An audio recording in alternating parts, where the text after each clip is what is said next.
Hey, Isabela. So today we're tackling a really tough but incredibly important topic, abuse by proxy. It's like one of those subtle things that it erodes trust, you know? The core idea is sometimes direct confrontation just feels too risky for some people. And instead of, dealing with things head on, they influence someone else. They strategically vent, they imply urgency, they let others deliver the blow. Oh, wow. So it's like using someone as a messenger or even like a weapon in a way. It sounds really indirect and kind of sneaky, to be honest. So like the definition then, what does that really mean in practice? Like I'm imagining somebody complaining about someone else to a third person, hoping that third person will then go do something about it almost. Exactly, Isa. You got it. It's really about using third parties to harass or pressure or intimidate or really emotionally impact someone on your behalf instead of addressing the conflict directly. It feels indirect, right? Cleaner almost. But when you use others as extensions of your conflict, it fragments trust far beyond the original issue. It's a big deal because it's control, but without exposure for the person doing it. Control without exposure. That makes so much sense because it's like, I don't want to get my hands dirty, but I want the outcome. So it protects them from accountability then. That's what it sounds like. It's a way to maintain social dominance without actually having to face the music yourself. Precisamente. It's protection from accountability for sure, and social dominance too, like you said. But if we dig a bit deeper, the root of this behavior, it often comes from a deep fear, a fear of direct vulnerability, a fear of rejection. Sometimes it stems from early experiences where perhaps indirect influence just felt safer than direct expression.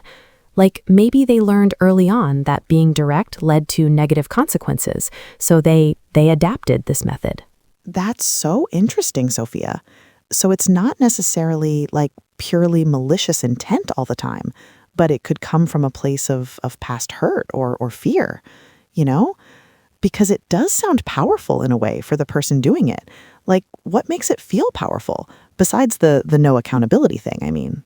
Oh, it absolutely feels powerful, especially in the short term, It helps them avoid personal confrontation, which is a big one. It also expands their influence because they're mobilizing multiple people. It distributes responsibility too, so it's not all on them. And this is a big one. It creates social pressure on the target without the person themselves having to apply it directly. Plus, there's that plausible deniability, right? Oh, me? I just told a friend about something. I didn't tell them to do anything. Right. I was just venting or I was just sharing my feelings, but with, a very clear intention that something should happen. So it really does give them a sense of control without really owning the situation fully. It's like a puppet master almost. Yes, exactly. A puppet master, But there's a true cost, Isabella, and it's significant. It's not just an innocent workaround. Neuropsychologically, it actually strengthens these triangulation and manipulation pathways in the brain. Think about it. The more you do it, the more your brain gets wired for this indirectness. And your direct communication skills, they wither. They weaken significantly because you're not using them. Wow, that's really profound. So it's not just a behavior. It's actually changing your brain pathways. That's a bit scary, to be honest. And what about the psychological aspect? Does it affect the person's own well-being, even if they're the one doing the manipulating? Absolutely it does. Psychologically, there's this growing dependence on external reinforcement. Because you're not solving things directly, you need others to validate your position or act on your behalf. And because of that, your internal integrity, it fragments. You're not standing in your own truth. You're constantly relying on others to push your agenda. It's not a healthy way to, engage with conflict or life, really. It corrodes you from the inside, even if it feels powerful on the outside. So it's not just about the immediate outcome, but it's actually changing how you relate to yourself, your own sense of integrity. That's pretty heavy, Sophia. It's like you're losing a piece of yourself for this perceived power. And I imagine that impacts relationships beyond just the target too, right? Totally, Isa. It absolutely impacts other relationships. Relationally, trust collapses broadly. And I mean broadly, not just with the person you're targeting, but with bystanders too. Once people start recognizing the patterns, they see you as someone who, can't be trusted directly. And identity-wise, you become someone who mobilizes others rather than standing independently with your own courage. It changes who you are fundamentally. Wow. So you're not just like hurting the person you're targeting, but you're also like undermining all your other connections because people start seeing through it. And then your own like sense of self changes. What about the spiritual or existential cost of this too? Like having to justify using others as tools? Yes, that's huge. Spiritually, existentially, your alignment with courage and accountability it erodes. Your conscience, it has to justify using other people as tools, right? And that's a heavy burden. And then there's the collateral damage, which is just heartbreaking. Third parties are pulled into unnecessary conflict completely. Families and teams, they fracture. And here's the really tough part. Children may even internalize manipulation as a normal influence tactic if they're exposed to it. They learn it's how you get things done. Oh, that's incredibly sad. To think about like the ripple effect on innocent bystanders, especially children. They're just learning from what they see. And if this is what they see, they might think it's like the normal way to deal with conflict. It's really damaging on so many levels. It truly is, Isabella. And the thing is, if this behavior is repeated for years, it has a very clear negative trajectory. Your social networks, they become unstable. They become factioned. People start taking sides or just like pulling away. Your reputation, it shifts toward being seen as manipulative or divisive. And high-integrity individuals, they start distancing themselves.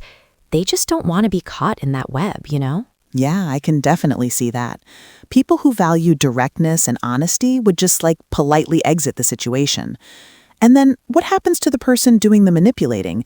Do they just end up like really isolated? Because it sounds like their social circle just keeps shrinking or getting really unhealthy. Exactly. Isolation increases as alliances become super conditional.